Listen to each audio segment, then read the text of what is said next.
Thank you. Good that we remember this in time, Zoya. Otherwise, I would have Shubham, forgotten. Okay, now I'll have to Yes, change thank you. little more settings. I Shubham, unfortunately, yeah, cool. Yeah. So as I said, when you're talking about movies and is what is the method in which we select a movie? Well, there is no particular method we select a movie. Why we have picked up a penalty or up in the air, but we internally we think through, bounce it off internally, and then we figure out a movie. So we thought instead of deciding ourselves, and before we get into today's movie discussion, I'm going to launch another poll. Thus, this poll is about what kind of movies would you like to learn from.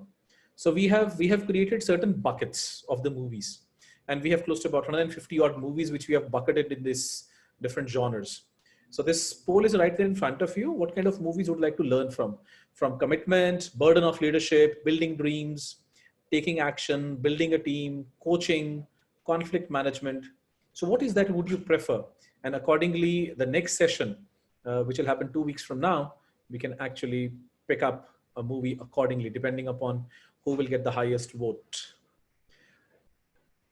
And there's a small caveat here. Our decision making is democratic, decision taking is autocratic. Okay, so 18 of you have already responded. And let me just wait for another 5 seconds. Another 5 seconds. Okay. So I'm going to end the poll here and I'm going to share the results with you. You could see the results here. So what we've got is we've got a tie between conflict management and building dreams. So what we're going to do is we're going to pick up one of the movies from either from building dreams or on the conflict management, considering that there's a tie in between, right? Cool. Let's quickly move on. Let me take a screenshot for this so that it stays with us. Otherwise the poll will get lost. Stop sharing and then we'll move forward. Coming to the movie Up in the Air, and my request to Zoya is that Zoya, I will not be looking at the chat right now, so maybe periodically when we have some questions, could you just help me in reading out that chat? Well, I think in 2012, I used to do a lot of sales training programs for one of the large tractor companies, and I remember my session was going on in Bhopal, and I generally used to Arvind Mishra says building dream might take care of conflict management as a subset. Okay, cool. So coming back to my story. So I was talking about a sales training program, which I was doing in Bhopal. And what I do is in the role play for people to, understand probing in sales and people to understand how can they build the need before they offer the solution. I generally used to take my own example and I used to, become a part of the role play with the sales guys. And it so happened that, I used to travel crazy. I used to travel almost 3-4 days a week and different parts of the country, different parts of the world. And as I was sharing my story, one of the gentlemen said, "Sir, have you seen the movie Up in the Air?" Well, I had not seen it at that point of time. And then he said, "Sir, why don't you watch it? I mean, the protagonist of the main character seems to be, traveling like the way you do." That intrigued me. And when I watched the movie, I realized, wow, this is an amazing movie. I have this habit of either gifting books or movies and I don't meet anybody with an, empty hand. I mean, I always like to give a small gift. So I remember specifically to the people from the HR fraternity, whenever I used to meet them, I used to ensure that at least I'm able to pass on a copy of a DVD of Up in the Air, because it's so powerful in the messages what we get, especially with people management. But having said that, today things have totally changed. Today everything gets streamed. This is not based on a book, so you can't even give the book. So we thought, how can we take this to you? Now, for people who have seen the movie, do add in your own inputs. And for people who have not seen, let me tell you, this story is about a gentleman called Ryan Bingham. So I'll move forward from here. This is what we do. Well, Zoe has already touched upon this, so I'll not spend time here. You can always reach out to us on these websites. Now, if you look at this movie Up in the Air, so the gentleman, who is the main character, his name is Ryan Bingham. But typically, if you see, Ryan Bingham, and you can see the two ladies there, right? Now, it's not a love triangle. Will most of us will actually think from that. But the story moves around that the gentleman, Ryan Bingham, right, is played by George Clooney. Then there is Vera Farmiga, who plays the role of Alex, the old lady, I mean, compared to the one you see, the younger one. which means on the George Clooney's left is Anna Kendrick, who plays the role of Natalie, and Vera Farmiga is Alex on his right. Now, Ryan Bingham works as a corporate downsizer. I mean, who's a downsizer? Now, Ryan's company is hired by various organizations to fire people. I mean, the dirty job of firing people was done by these people, these organizations, and they used to offer their termination services, which means they will be hired. They becomes the face of the organization when they have to fire people, or so to say, they were outplacement counseling specialists, right? And it so happened as things are changing, Natalie, a young graduate, she's a millennial trainee. She joins the company, who proposes that why don't we shift this entire travel business. When I say travel business, in terms of all the 24 people who actually play the role of a termination engineers, they travel, they stay in the hotels. Why can't we replace that with video conferencing? And that's where the entire story revolves around, right? Now, typically, if you see, when you look at Ryan Bingham, I mean, typically when I remember when I started as a management graduate, I just wanted to have, I'm flying every day. People know me. I'm getting the best of the positions in the organization. All what you can ask for typically is shown in the life of Ryan Bingham. He's living the life of dreams, which most of us dream of. Right? He's a high flying executive. He earns a lot of miles. He earns a lot of miles in the airlines he moves, gets preferential treatment in most of the car rentals or the five-star hotels. He engages into speaking assignments, right? Now, typically, if you see, let me spend maybe 2-3 more minutes in terms of little context on the movie before we talk about the learnings.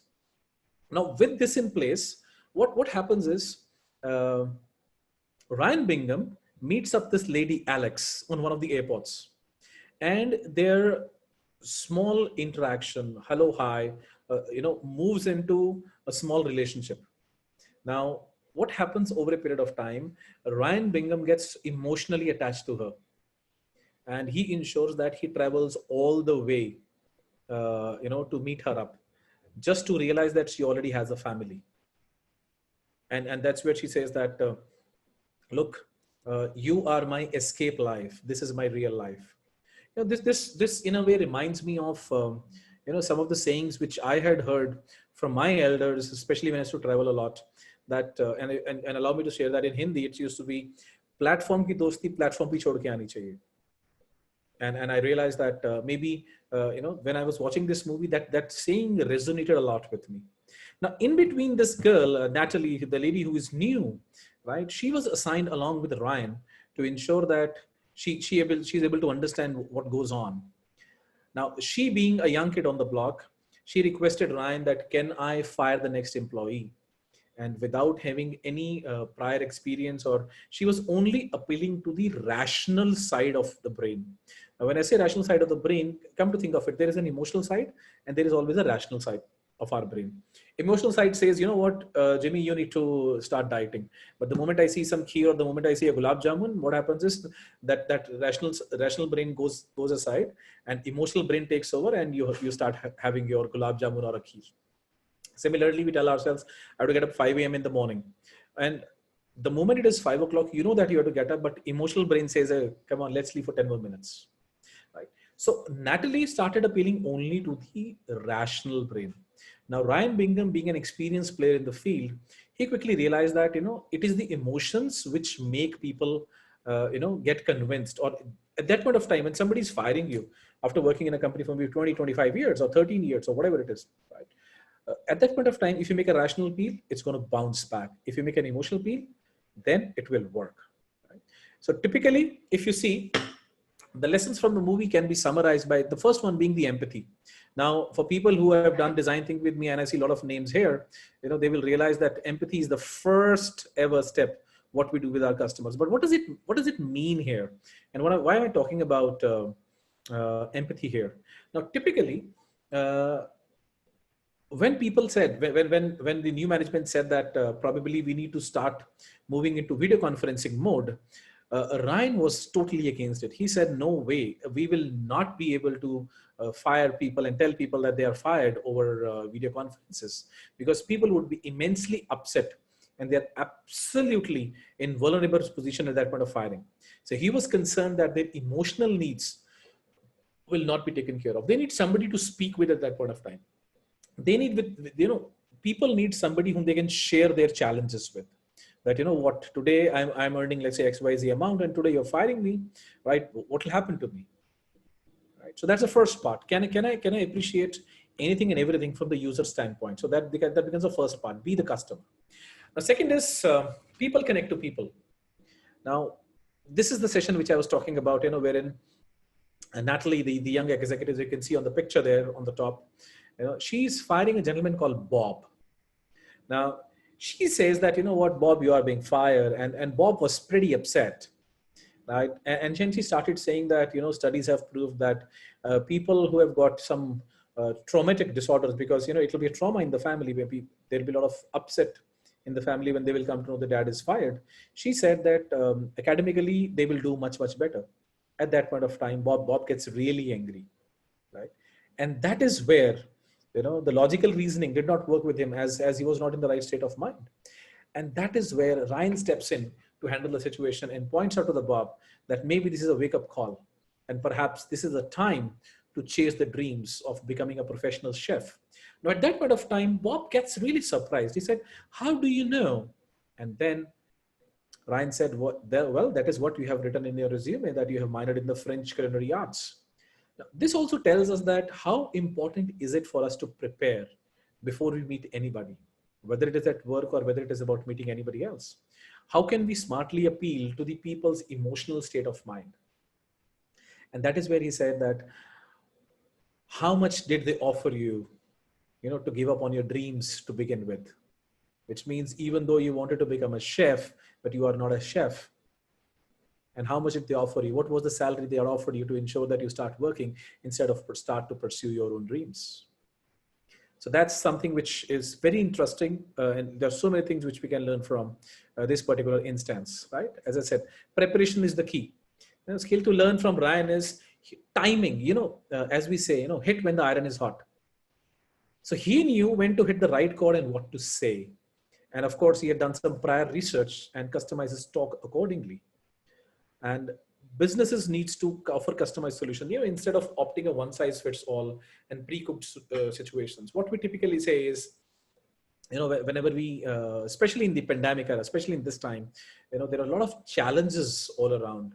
The companies are downsizing, the businesses are surviving, struggling to survive, if I may say. There are a lot of businesses who are wondering what to do. So at this point of time, let's appreciate the fact that yes, there is a certain amount of change which all of us are undergoing. Can we start appreciating? Can we start preparing? Can we start to do empathy with the people, right? Whether it is about handling their grievances or a personalized approach to whomsoever we meet up. Right? Now, appealing to emotions. Now, another interesting part which pops up here is, as I said, how much did they first pay you to give up on your dreams?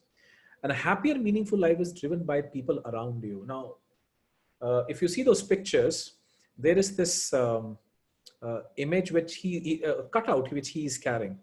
Now, in that cutout, Ryan's sister's daughter, Ryan's niece is getting married, and she sends this cutout to click pictures with interesting backgrounds.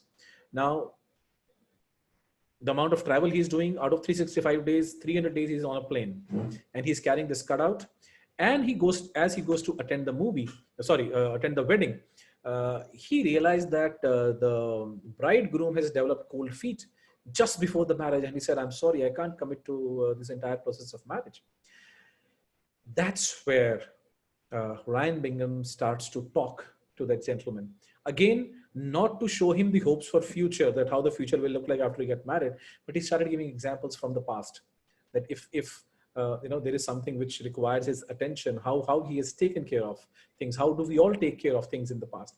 And that did a magic on the bridegroom, and he was able to convince and persuade to move ahead with the marriage. It's a pretty interesting and intense movie. Not that in this reviews we tell you that you should go and watch, but in case if you'd love to, this is streaming on Netflix right now. Right now, another interesting thing which we must understand is Ryan asked Natalie, "Now, what is that you think we do here?" And her reply was, we prepare the newly unemployed for the emotional and physical hurdles of job hunting while minimizing legal blowback. Now, look at this statement. I mean, this looks so rational. This looks so dry. But at that point of time, he said that, oh, fine, that's what we are selling, but that's not what we are doing. And look at what he said. He said, in a very interesting manner, that we are here to make that limbo of losing your job tolerable, to ferry the wounded souls across the river of dread until the point where the hope is dimly visible, and then stop the boat, shove them into the water, and make them swim. Which means we are preparing them to face the future which is without their job. Right? And I so often when I meet people, I ask them, what is that you do? For example, if somebody's in sales, they end up saying sales. Somebody's in IT, says I'm in IT service. But that's what your function is. That's not what you do. Probably do much more than what you're saying. Right? Ask yourself, how are you impacting the life of the customer with your services?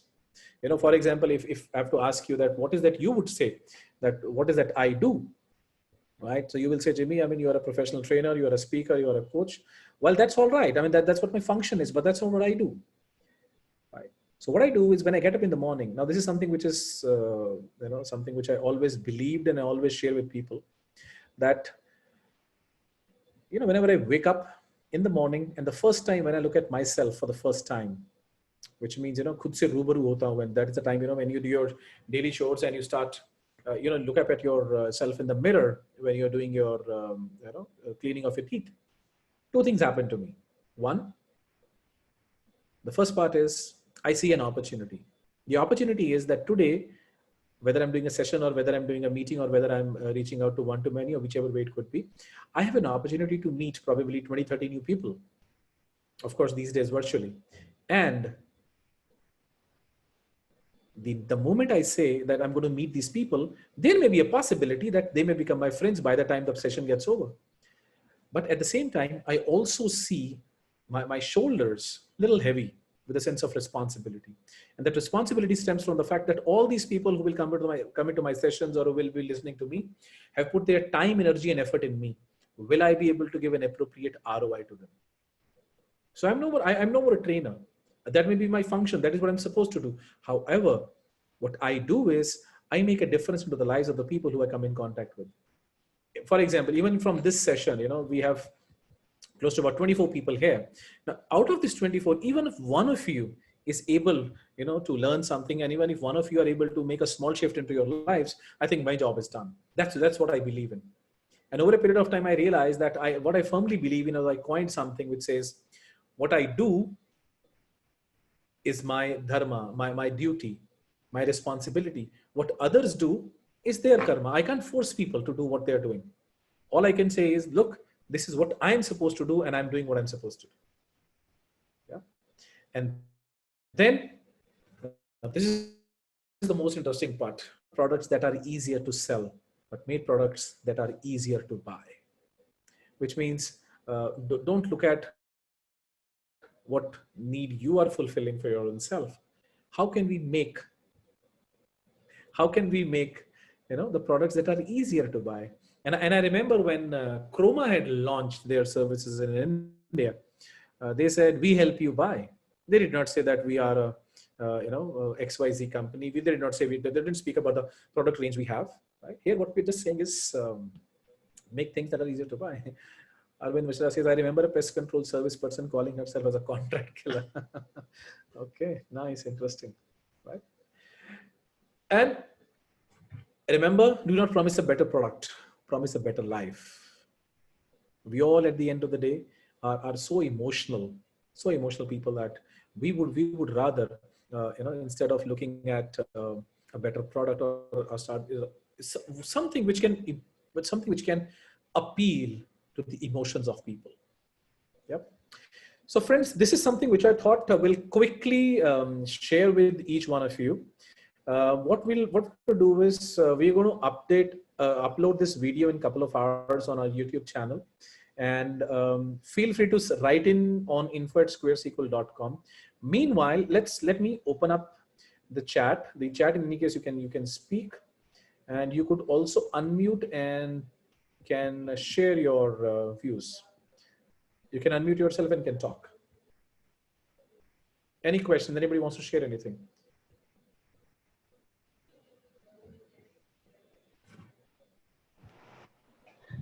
Hi, Jimmy. Dhananjay here. Hi, Dhananjay. Yeah, we met in Pune in one of the design things. Ah, okay. Okay, cool. How are you doing? I'm fine. I'm fine. So, Jimmy, just one question. So, what is the logical ending of this movie? Just like curious. Okay. Well, interestingly, the how it happened is that when Ryan Bingham realized that he was a part of he was not a part of that relationship with with Alex, and the company also realized that eventually there is no point in going ahead with the video conferencing, so they quashed that entire project, and all these 24 termination engineers continued to work they were doing. And there's a beautiful dialogue in the end wherein Ryan Bingham says, George Clooney, one of my favorite actors, he said that, he's standing at the airport looking at that billboard which talks about the arrivals and departure information regarding the flights. He says that there will be people who will be going home today, their pets are waiting, maybe somebody in the family is waiting, but for me, an aircraft is waiting. And over there, when probably you look up, you will realize that there is something which is, bright, and that probably is the tip of my wing of my plane, and that's how it ends. Okay, so nice. Interesting. Yeah.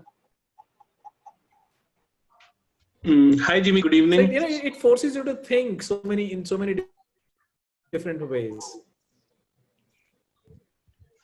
Hi, good evening. Hi, Jimmy. Yeah, Somit here. I wanted to ask you that the particular sequence in which Ryan Bingham is trying to explain to his niece's potential husband about the things like what you spoke about, that these are not the things which we see back in life, etc., etc. How much do you believe that Ryan himself was convinced with that, and how much he was trying to post? This is very interesting question, because he, when his sister said that, why don't you go and persuade the bridegroom, he said, of course. I mean, do you think he'll believe me? Because I've never been to that situation. I've never done marriage myself. But at that point of time, he was coaxed and he was pushed in, and he started off. And he did not straight away start off by saying, you know what, you should do this. He straight away said, you know what, I think you're doing the right thing. And that actually had this was good enough for George Clooney to gain the attention of their bridegroom. And then he had the conversation and then he was able to put it, and he was not too sure what the outcome would be, though. Correct. And I think he spoke his heart out. He did not shy away from saying that, look, I have no right to give you this advice because I am not married, but still I'm giving that to you. Definitely, yeah. That was a very that was a very noble experience for me, like how to understand the state of mind of the person with whom you're going to speak. Yes, yes. The first time I watched this movie was like 9 years back, I believe. Yeah, Must but be. many lessons. Yeah. Yeah, good. Thank you so much, Somit. And so often that, more often than not, what we tend to do is we get into that advisor mode. And especially if with due regards to all of us as Indians, हमें तो ज़्यादा रहता है कि चलो हमें मौका मिला advice देने का. Right. Right. So we have to be really, we need to balance that out. Correct. Right. Good. Thank you. Thanks so much. You're welcome. Anybody else? Anybody wants to ask or share anything? Hi. Good evening. This is Arvind. Hi, Arvind. How are you doing, Mishra ji? Boliye. Doing fantastic. I see this platform as a good promotion for the old movies. You can get it sponsored from the directors, because lots of people are going to watch the movies after they've been explained here. Mishra ji, don't wear your salesman hat right now. Well, yes, that is not our intent. That is not our intent. Our intent is just to learn from the movies. Yes. We no way recommend that whether you should watch it or not. That's the what matters. Outcome may be that, yeah, but probably, we just learn. But this appeal to emotions thing which he told to his niece is very prominent nowadays, especially when the IQ has been replaced by the EQs. Absolutely. Absolutely. And in fact, I would say along with the EQ these days, a lot of people are looking at SQ also, your spiritual quotient. Interestingly, Mishraji, since you are from training, if I may add, and please allow me others, taking the liberty to move into a little more detailing. For all throughout, and including myself as consultant, as coach, teacher, trainer, we used to always stay away from things which are gray areas. For example, if you look at quantum physics today, people used to, we all know that right from the childhood, we know in India, everything is energy, everything is connected, but we never used to accept it and share that in a conference room or maybe with our corporate clients. But with the advancement in quantum physics, which totally talks about how each one of us is connected with the energy, right? So I think there's a lot of change which is happening, and people have started to accept SQ as well as one of the key elements, not only along with the IQ and EQ, but SQ is also coming into a lot of prominence here. Right. There was another movie by the name of The Final Call, and it talks lots about the SQs. Yeah.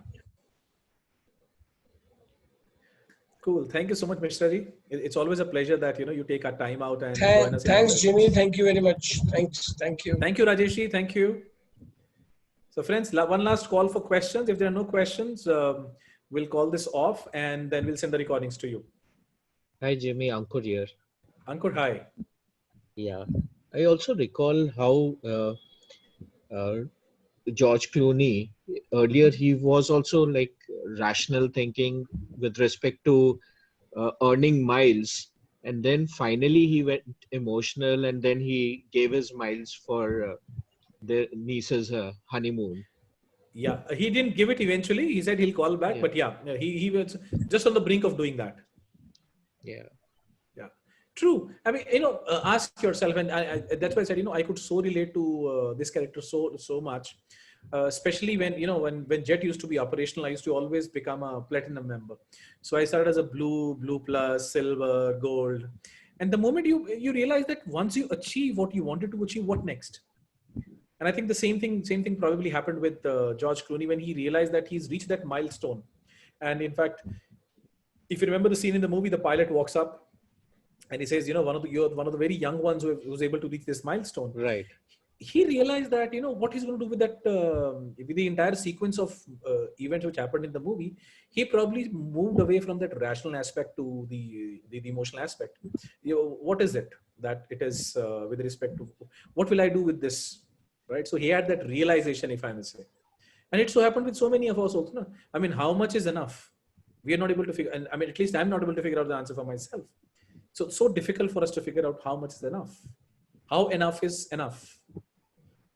Right? So interesting point, Ankur. Yeah. Thanks for bringing that out.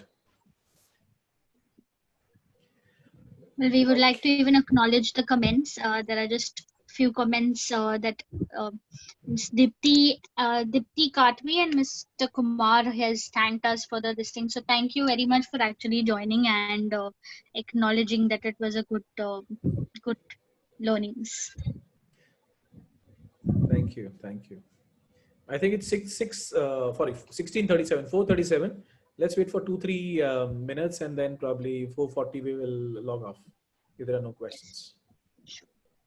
Yes, thank you, Dhananjay. Thank you. Well, we try to make it short and sweet. Thank you, Prashantji. Good to see you here.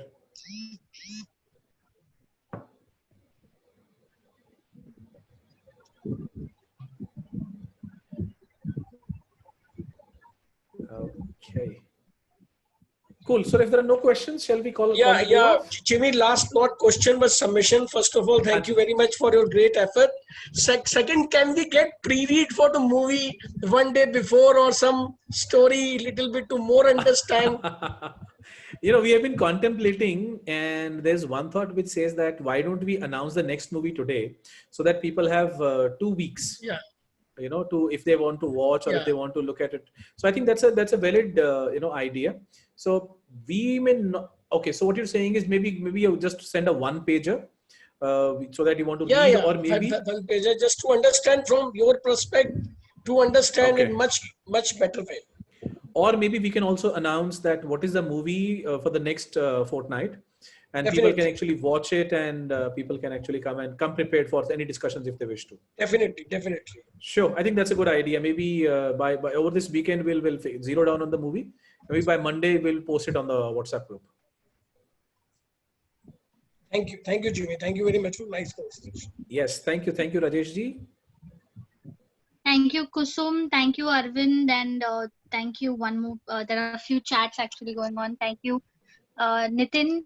Yes, we will be sharing the learnings. It will be up on our YouTube channel. If Jimmy, you could just paste the YouTube link on the chat so everybody can join us. Our last session, which we did through Management for Movies, is also on our LinkedIn YouTube channel in the name of Jimmy Jain, and you can see the entire recording of this session on those channels. In addition to a lot more learning videos that you will find. I think that's a very Thanks, Zoya. point. Thank you very much. Yeah, that's the link. In case you could not attend the last session, or maybe you missed out downloading the recording, you can just go to the YouTube channel and you can subscribe and download whatever you wish from there. Thank you, Jimmy. Thank you so much, Kusumji. Thanks, Good Jimmy. to see Thank you you very here. much. Thank you, Jimmy. Thank you, everyone. Thank you. Really appreciate you taking time out. And I think it was a good 40 minutes capsule. And I'm glad that each of you could take time out. Have a fantastic Saturday ahead and a lovely weekend. Take care. Namaste. Thank you so much, Zoya, for all the help. Thank you, everybody. Thank you. Thank you, Zoya. Thank you very much. Okay, bye. Thank So you. we will log off now. Yeah. Thanks, everyone. Okay, thank you. Jimmy Thank you, and, Mishra ji. Thank you, everyone. Thanks.